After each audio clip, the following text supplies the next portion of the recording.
Dr. Celeste Salter. She's the Aurum Project Research Coordinator, and she's going to share with us highlights from the recent Homeopathic Research Institute conference. So welcome, Celeste. Thank you, Anne. Thank you. Thanks for asking me to share some things about the HRI conference. In June, I went with Sunny Goddard to the conference on behalf of the Aurum Project. And we took along 2 posters, which I'm holding behind my head there out the front of, I think it's somewhere near Heathrow, Paddington Station. And they were accepted for presentation at the HRI conference. So for the next few minutes or so, I'm going to share some reflections, ask some questions, and show you some findings from the conference and after. And this might help us all connect to the international homeopathy community. Well, I hope so. I encourage you to write any questions that you have in the chat box at any time. I prefer if we could run the session a little bit like interactive. We'll do what we can. And if I don't see the question, maybe Anne might, because I've got a lot of things happening on my computer screen. Will do. And she'll draw my attention to it. So don't hold off, just write in the box. So first of all, what I want to do is just share a little bit with you about what's happening in my mind, as whatever I say about HRI and anything else is coming out of that place. So lately I've been spending a considerable amount of my time and thought and energy considering, working and developing cooperative spaces for homeopaths to come together, share their learning and ideas, and work together on research projects that inspire them. This is what we are doing at the Aurum Project, and the we is me, Linlee Jordan and Sunny Goddard. We've been evolving and developing a new model, and we call it pods. And you can read about it in the Similia edition from December last year. It's fundamentally a radical shift in the way that we sit together to do research activity, and it directly confronts the current medical research paradigm. It focuses on the strengths of individuals in the pod and the relationships that we build together with each other, rather than focusing primarily on research content. We also use a distributed leadership model, and that's that there's no traditional hierarchy within the Aurum Project. So I coordinate the research activity at the Aurum Project, but I'm not running the individual projects. The pods themselves run each project. It is a process we've been co-evolving together throughout COVID, as it just happened that we started this in early 2020. And Sunny Goddard and I have spent a lot of time delving into what it is that we're doing and how we can make it work for us as homeopaths. I'm also very interested in placebo effects and placebo effect studies. And this is kind of like a no-go area within homeopathy. And incidentally, homeopathy is kind of like a no-go area inside placebo studies. And we could spend several months talking about research in this area, but we can do this at another time. My clinic is full of complexity, mainly with people struggling with body-mind resolution for their well-being. There's a strong focus on mental health, and people with diagnosed pathology often walk through my practice door. I treat a lot of practitioners, including psychologists and psychotherapists. I find that quite interesting and validating for homeopathy. In May, my father died suddenly, and I experienced for the first time the effect of deep shock and grief in ways that I couldn't imagine. With his death, though, came a lightning of a kind of energy vortex of volatility and confusion. All of my siblings felt it, as well as I. A calm descended upon us. So I'm still working through that significant shift to understand in my own timeline what all that means for me. For those of you that know me, you might know that I've spent nearly 50 years of my life pondering about the existential question of why I'm here, and I'll probably continue to do that till I die. And finally, I'd like to share some of my homeopathy influences right now. So Dr. Dinesh Chowan speaks deeply to my heart about the place we can go with our homeopathic treatment approaches. And also I'd like to acknowledge Linlee Jordan and Dr. Sujata Nayak. Most recently, these 2 incredibly experienced homeopaths have shown me through their consideration and thoughts on case analysis and insights into how they prescribe, the absolute depth of our practice that we're all involved in. They've shown me that a simple statement is not made. It appears simple, but is backed up with a depth of knowledge, practice, and process. And I'm coming to realize this in myself. It's so important that we have strong, available mentors throughout our careers. So this gives you hopefully a little bit of insight into me today and at the time of the conference and what kind of things were going on in my head. And now I'll move into the journey into HRI and the things that stuck in my mind during, before, and after the conference. So Sunny and me started our Homeopathic Odyssey by having a private meeting with Rachel Roberts, Alex Tournier, and Esther. And I'm sorry, I don't have a photo of that meeting. But the main takeaways from our meeting was that they said that as a community, we need to start focusing on qualitative research. And they were saying internationally, we need more grassroots research. They said this is an issue that our research community is asking. How do we get practitioners involved in research activity? So Sunny and I talked about how we're doing that very thing at the Aurum Project with pods. And we're helping practitioners do research together. So we left that meeting and later that day ended up on a Homeopathic Pharmacy Odyssey. We started at Helios, which is the top picture, and ended in spending several hours at Ainsworth Pharmacy. When we were at Ainsworth, we met Amara, with the big smiley face in the middle, pointing to her mobile phone, and Calmly Kaur from Ainsworth's. Later on in our trip, they both reflected on the large number of people that are coming into the pharmacy for help. Roughly speaking, we could say they're coming in looking for support on their long COVID symptoms, time and time again. This led to some interesting ideas in our discussion. Do you record what they're coming in to ask for help with? I asked. Do you record the remedy you gave? It started to look very much like the start of a research project. A rather useful and significant one, given the volume of people that walk into their pharmacy each day, week, or month.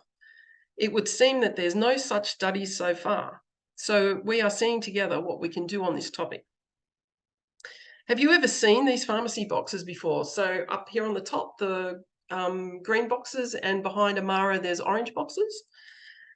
These pharmacy boxes are lined with metal inside the box and the lid, and this is where the remedies are kept.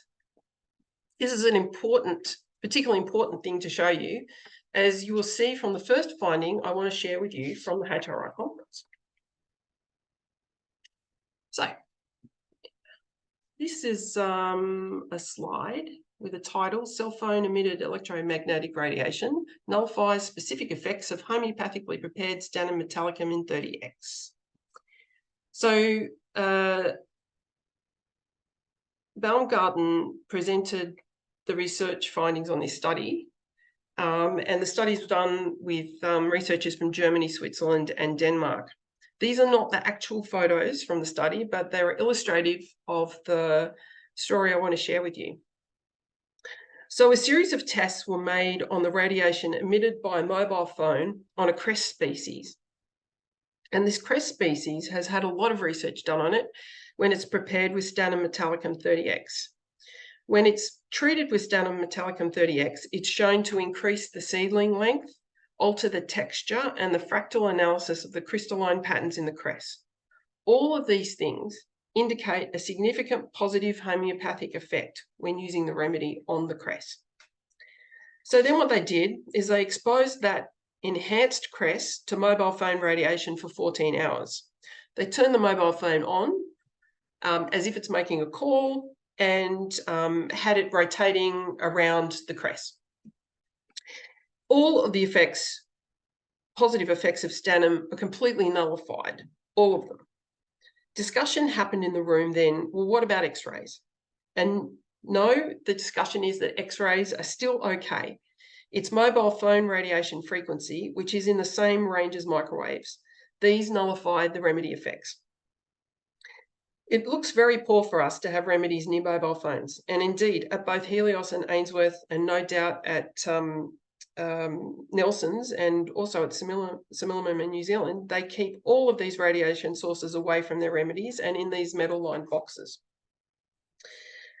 So this finding could be showing us something to inquire about with our clients and patients who aren't fully responding to the remedy.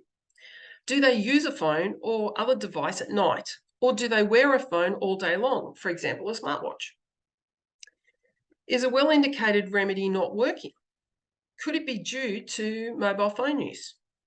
That kind of question, if you're not asking it right now, might be a question to start thinking about asking in your case taking. Obviously, we live in a world where it's absolutely impossible to say to somebody, stop using your phone. But so it's something to think about anyway. Further discussions arose that this might mean that we need to keep redosing a remedy a lot more than the old texts indicate because of these effects. And then in the conference, the whole topic flips on its head. And the question is asked, how does this result help us understand the mechanism of action of a remedy? For example, if a frequency like a microwave can knock out its effect completely, what does this say about the mode of action of our remedies? It seems to indicate and verify or provide evidence for the fact that our remedies are frequency focused in their action. And I've got to tell you, this is one of the joys of being in a place where there are many people thinking about something together. They're bringing all their ideas and experience into the room, and through questions and discussion, potentially something else arises. Now I'd like to move on to another study. So in recent years, many people have been interested in using homeopathy for the farm and the garden. And there's a well-known book by Kaviraj, it's a constant seller in the book barn at the Aurum Project. At the conference, Leonardo Fado gave a very engaging presentation about the use of homeopathy in the production of strawberries. And you can watch some of his presentation on the HRI website. They've uploaded his footage already. It is very good and very engaging. Strawberries are one of the most highly toxic fruits in commercial farming. They use high levels of pesticides. Obviously, this compromises the environment for growing strawberries, increases farmers' production costs, but ultimately costs us in the eating of them for our health. Sure, we can live without strawberries. So trials like this show us that our staple foods could also be benefiting from using this kind of approach. The research team was based in Brazil and in the UK, and the research was conducted in the plant sciences section of the universities involved, nothing to do with medical science and not homeopathy focused. The research being undertaken in these centres focuses on resilience, the future, ecological sustainability for the world population, ways forward for society without pesticide interventions. I find that very interesting. So this beautiful randomized block design study showed the use of homeopathic remedies applied every 15 days, and it produced excellent outcomes for strawberries in these main areas. So there was increasing in root system growth, decreasing in susceptibility to infection, and increasing crop yields. Interestingly, in this field of research, they call the remedy a dynamized high dilution.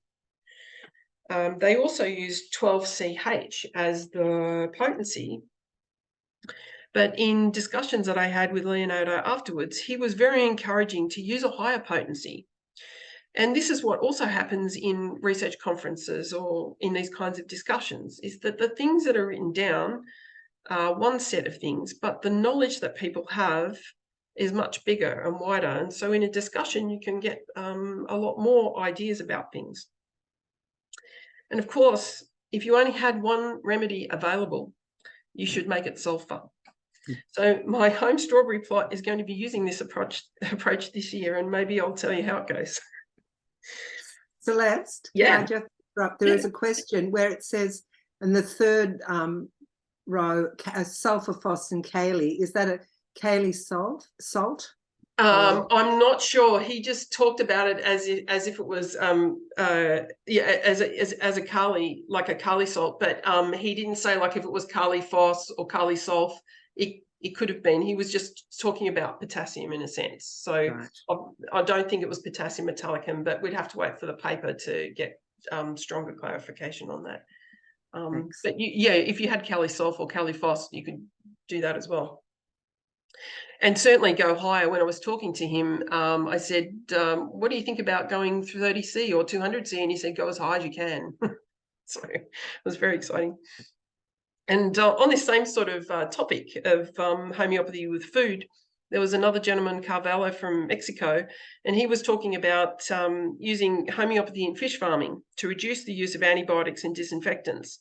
And, immediately you can think of something like salmon fish farming in Tasmania. Pathogens, ill health of the fish abound. And so the use of homeopathic remedies in this case is called highly diluted bioactive compounds. And these assist in increasing the fish's immune response, decreasing mortality rates, and reducing the need for antibiotics in the life cycle of the fish. All these advances can only have a beneficial effect on our health as well as we consume these products. One of the things that I find very interesting is how homeopathy keeps appearing in different fields with different names. So now I'd like to change the course of my talk with some ideas shared by Michael Toit. So Michael Toit made a very interesting and I think critical presentation for us all at the conference. His topic was homeopathy research, do you believe in the evidence? And he put forward a point of view based on psychological and philosophical research that basically no matter what research we undertake in homeopathy, the rationalists will fail to accept it as valid, no matter what we do.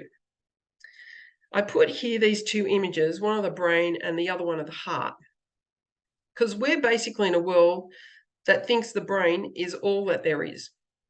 Research itself believes that if it is logical and rational, there should be a way to understand the phenomenon fully. None of it has any space for things of the heart. The heart's an emotional meaning. The heart, its emotional meaning rather than its biological function, in some circles is even denied as having any real function, and rather a kind of psychological disease state eventuates where one moves too fully into the heart away from the rational mind. And yet, out of this practice, our practice is in some way akin to integrating both sides of these issues, finding a path through the illness and the eventualities that arise because of the state of duality that we live in. So Toit put forward a serious question for us all. Are we doing the right kind of research? Is the attempt to show the mechanism of homeopathy the place where we are best to put our efforts? I'm not sure now whether he said it or not, but the question that arose for me is what kind of research do we need to do for ourselves and our own understanding as homeopaths? And it comes down to this. Rational thinking has no understanding of magical thinking and it pathologizes it. Even the word magical kind of has a sense of denigration around it. So everything that comes from the right side of this image is not seen as relevant to the left side of the image. And yet, we as homeopaths inhabit both of these spaces. In essence, we are seen as a pathology in that rational world. Nothing we say will matter. Everything we say, report, even if it's true. For example, if we say, look, it's green, and it is green, to them, it will be considered as part of our magical thinking pathology, and as such will be disregarded.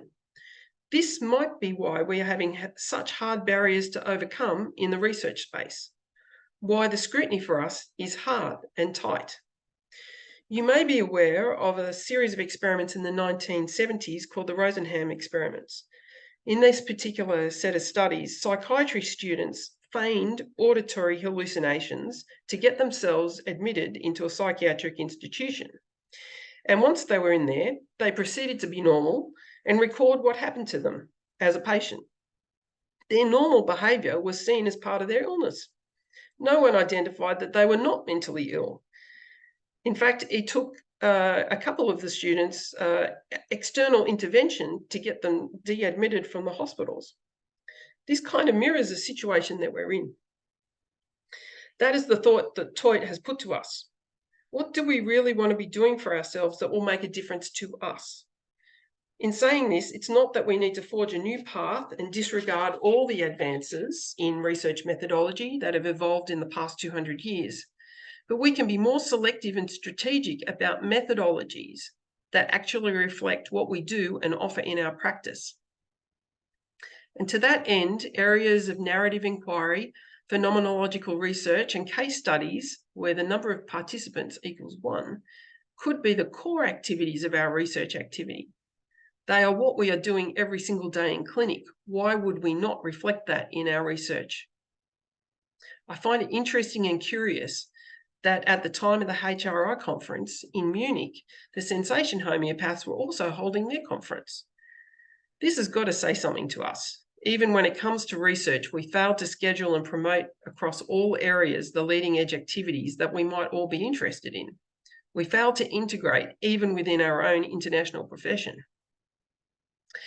So I have one more piece of research that I want to share with you that could be showing us a way forward. So Hildegard Klingberg presented this poster at the conference. I'm very sorry that the picture is not very clear. I took a photo and that didn't come out super well. But basically her research was about depression. And the WHO have indicated that the main disease across the planet in 2023 is depression. And it's obviously also one of the most frequent presentations that occurs in homeopathic consultation. So in this study, they did several things. They did individualized homeopathy treatment. They did a narrative analysis of the interview, and they applied a patient health questionnaire on depression before and after the homeopathy treatment.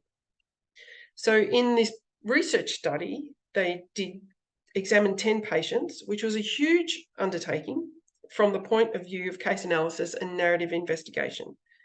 They undertook a content analysis of what was said, and they generated categories that reflected the themes of what the people had said in their consultations. And so those themes are perception, state of health, realization. So the perception of the clients changed. Their state of health and their awareness of what was happening in their state of health also changed. And it was ameliorated. And their realization, self-realization about what was their state of illness and what was going on with them also changed. Now, I'm not telling you anything that's unusual to you in your practice, I'm sure. All of these areas shifted and improved with homeopathy treatment, as did their depression. And the depression scales also measured that change in their depressive states.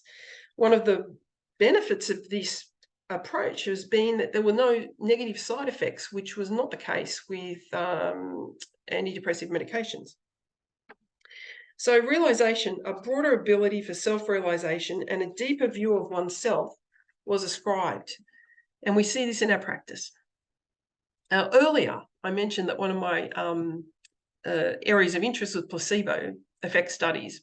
Now, Professor Weber is the third author on this piece of research, and he is also a key researcher in placebo effect studies. So I was having a little chuckle at how placebo effect studies have infiltrated the homeopathy conference, and I know vice versa, these things happen as well. But in terms of this research, there's a huge invitation for us to make a slight change, an addition to our case taking that could produce quantitative and qualitative data. So quantitative data would be some measurement from a scale before and after, showing a change numerically.